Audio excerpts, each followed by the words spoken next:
Wave Mile.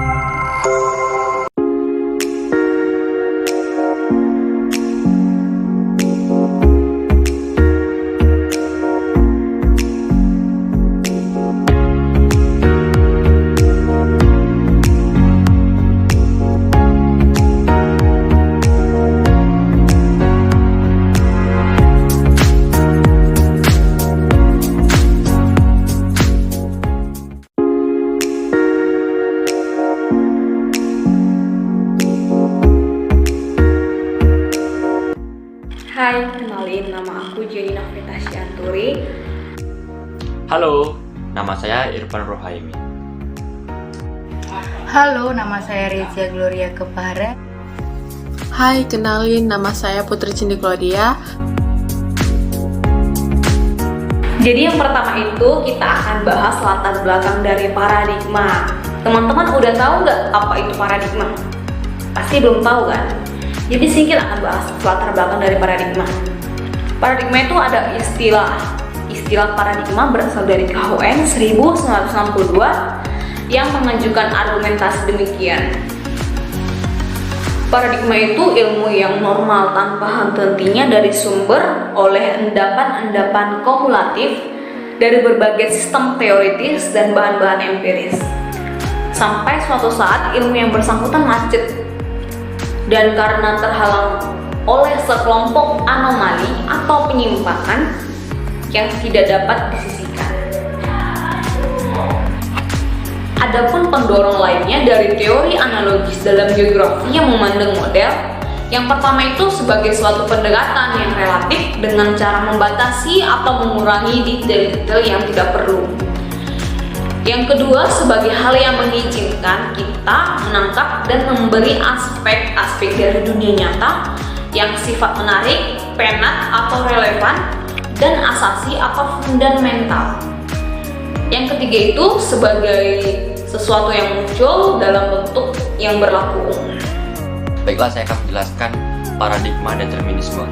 Determinisme merupakan pemahaman geografis yang menyatakan bahwa semua kehidupan manusia dipengaruhi dan bergantung pada lingkungan sekitarnya. Di sini, manusia dianggap dipengaruhi oleh kondisi alam sekitar dan menerima saja apa adanya, atau dengan kata lain, manusia tidak bisa menentukan jalur hidupnya dan hidupnya ditentukan oleh kondisi alam sekitar. Umumnya, geografer yang menganut paham determinisme menyatakan bahwa manusia dan aktivitas manusia selalu ditempatkan sesuai dengan pola alam yang ada di sekitarnya. Secara umum, saya dapat merangkum paham determinisme ke dalam beberapa nilai sebagai berikut. Manusia dipengaruhi oleh alam sekitarnya. Manusia tidak bisa menang melawan kekuatan alam yang lebih kuat. Aktivitas manusia dapat dijelaskan dengan memahami lingkungan sekitarnya. Di sini, aktor utamanya adalah lingkungan sekitarnya. Sedangkan manusia dianggap tidak berdaya mengubah lingkungan.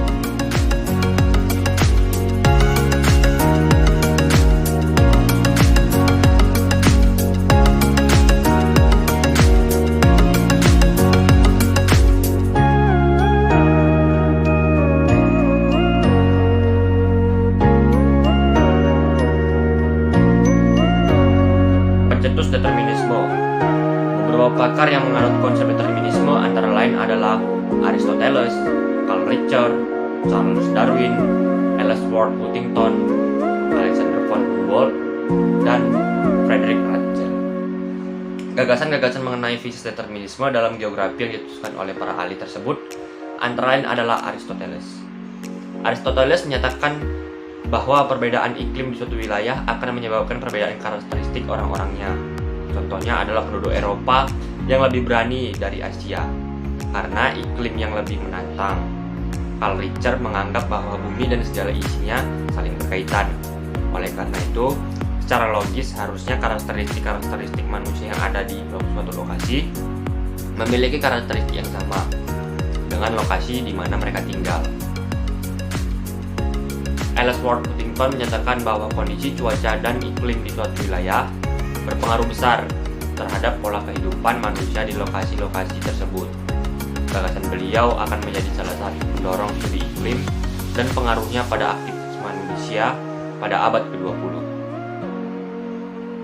Alexander von Humboldt menganggap bumi dan segala isinya adalah sebuah organisme yang besar dan saling terhubung.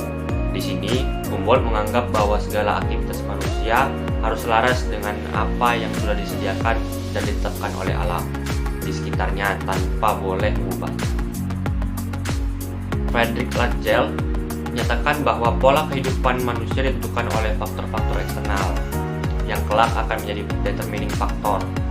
Gagasan beliau kelak akan bertransformasi menjadi Lebensraum, di mana budaya yang kuat akan memengaruhi dan mengasimilasi budaya-budaya di sekitarnya yang lemah.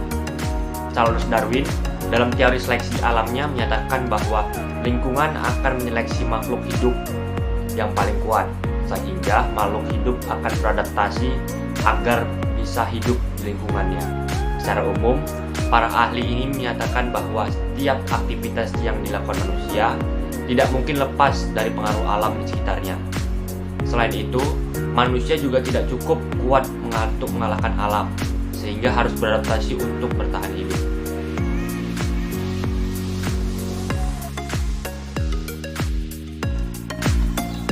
Posibilisme. Posibilisme merupakan pandangan yang menganggap bahwa manusia mampu mengubah alam sekitarnya agar sesuai dengan kebutuhan manusia. Di sini, manusia tidak hanya dianggap sebagai aktor pasif yang hanya menerima nasib, mereka bisa mengubah nasib mereka.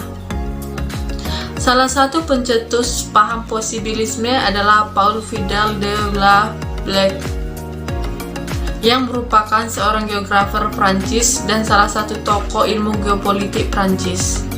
Menurutnya, manusia justru bisa mempengaruhi lingkungan sekitarnya.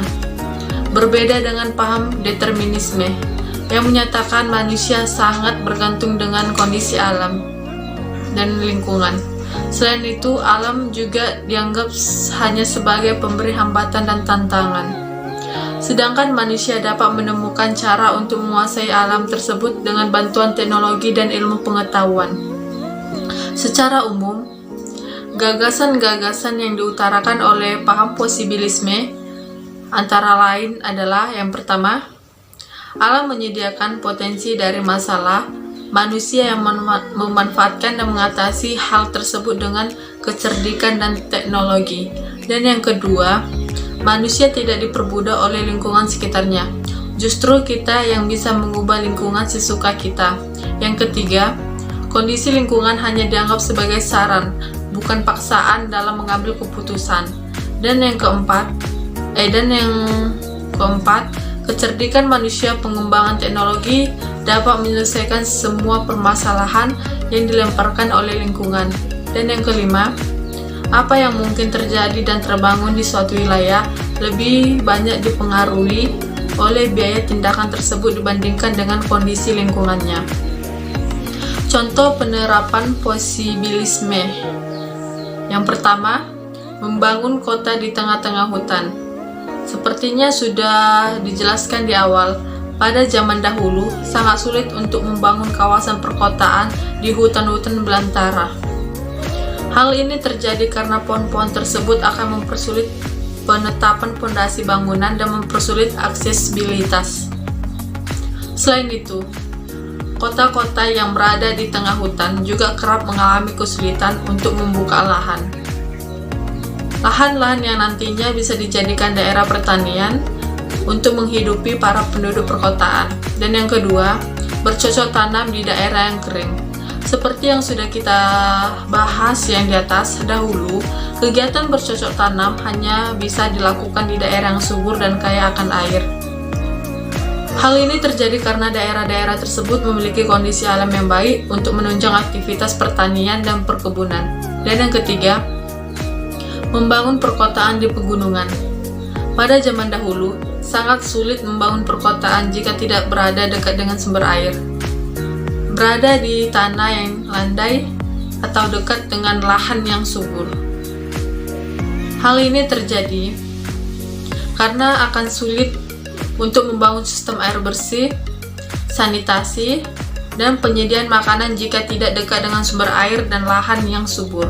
Selain itu, Jika tanahnya tidak landai, maka akan mempersulit pembangunan fondasi bangunan di kota tersebut.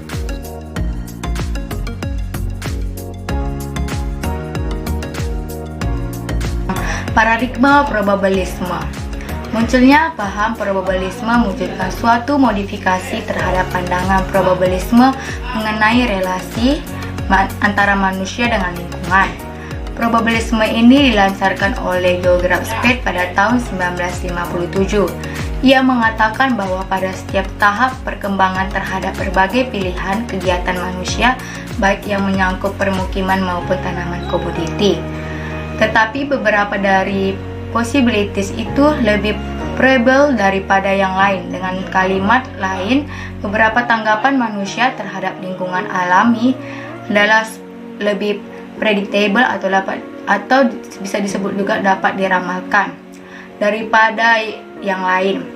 Probabilisme dapat dipandang sebagai bentuk tengah di antara dua ekstremitas, yakni determinis dan posibilisme. Probabilisme disebut pula kadang-kadang neodeterminisme karena memang merupakan varian darinya. Menurut probabilisme, alam atau memilih fisis memang mendorong dimungkinkannya atau probable terbentuk perilaku atau kas dari manusia. Lalu beberapa persen besarnya kemungkinan. Speed membedakan ada dua jenis probabilisme. Pertama yaitu statistis, kedua yaitu stokastis. Probabilisme statistis merupakan varian dari determinisme yang menggunakan hukum-hukum bagi agregat gejala yang dikaji adanya penyimpangan dari hukum, dianggap sebagai ekspresi dari kebetulan nisbi. Penyimpangan dari hukum-hukum yang sebelumnya berlaku itu masuk kebetulan yang mutlak. Itu merupakan dari probabilisme heuristik. Menurut Gesper asal Australia, Griffith Taylor, perkembangan pertanian di Australia meskipun sudah didukung oleh teknologi tetap akan dibatasi oleh salah satu faktor iklim yang ada di sana, yaitu curah hujan. Selain itu, arahan-arahan pengembangan yang sudah ada dan dilaksanakan oleh Australia umumnya berpedoman pada batasan-batasan yang sudah ditetapkan oleh alam. Kebanyakan program yang melanggar batasan-batasan ini gagal atau dianggap lebih tidak efektif. Pemahaman ini dianggap sebagai probabilisme atau kerap disebut sebagai stop-go determinism. Di sini dianggap bahwa manusia dapat mengubah alam di sekitarnya, namun biaya untuk melaksanakan itu akan tinggi, sehingga lebih baik untuk mengikuti kaidah yang sudah ditentukan alam. Secara umum, gagasan utama dari konsep probabilisme ini adalah arahan pembangunan yang paling efektif dan efisien adalah dengan mengikuti arahan-arahan dan batasan-batasan yang sudah ditetapkan oleh alam. Setiap tindakan untuk mengubah alam pasti akan ada biayanya, sehingga harus dihitung dan dipikirkan apakah menguntungkan untuk melawan alam atau lebih baik mengikuti saja. Salah satu contoh yang mungkin cukup baik dari probabilisme ini adalah Inggris dan beberapa negara Eropa yang mulai menetapkan sistem manajemen sungai yang mengikuti alam. Artinya di sini sungai-sungai yang rawan banjir tidak akan dibendung dan dibangun benteng-benteng lift di pinggir sungai. Hal ini terlalu mahal dan menghabiskan uang negara. Oleh karena itu lebih baik area ini dikosongkan dan diubah menjadi kawasan konservasi dari cagar alam itu sendiri. Dan di akhir dari presentasi kami membuat kesimpulan. Ada 3 kesimpulannya dari materi-materi kami sebelumnya ataupun dari video kami sebelumnya. Di sini ada determinisme adalah keyakinan filosofis bahwa semua peristiwa terjadi sebagai akibat dari adanya beberapa keharusan dan karenanya tidak terelakkan. Adanya banyak determinisme tergantung dari prakondisi apa yang dianggap sebagai penentu dari suatu peristiwa atau tindakan. Yang kedua itu posibilisme.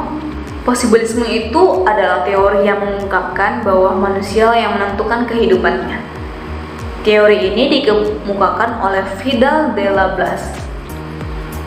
Yang ketiga, probabilisme adalah sebuah paham yang memandang bahwa pola-pola kemungkinan sumber daya adalah lebih penting.